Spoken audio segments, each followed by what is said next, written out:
قبل سنة شارك المغني المغربي الشاب لازارو في برنامج مواهب مغربي ليعرض موهبته أمام الجمهور.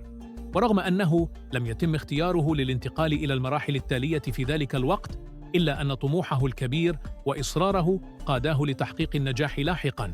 هذه السنة كانت استثنائية بكل المقاييس بالنسبة للازارو، إذ كانت مليئة بالإنجازات والنجاحات المتعددة.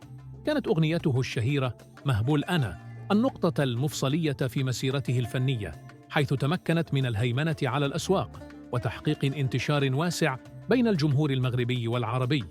بفضل هذه الأغنية استطاع لازارو أن يحسم المنافسة لصالحه ويحتل المرتبة الأولى في قوائم الأغاني الأكثر استماعاً وتحميلاً منذ إطلاقها.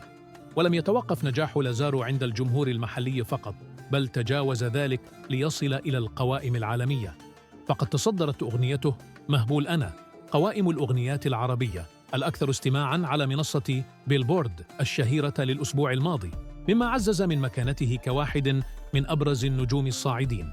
نجاحه الكبير لم يكن وليد الصدفة، بل هو ثمرة عمل دؤوب واجتهاد مستمر، الأمر الذي مكنه من التفوق على أسماء فنية معروفة. الجدير بالذكر أن أغنية مهبول أنا حصدت انتشاراً واسعاً، حيث سجلت أكثر من 150 مليون مشاهدة على منصة يوتيوب، كما احتلت المرتبة 11 عالمياً، وهو إنجاز ضخم يعكس مدى شعبية الأغنية ومدى تأثير لازارو في الساحة الفنية.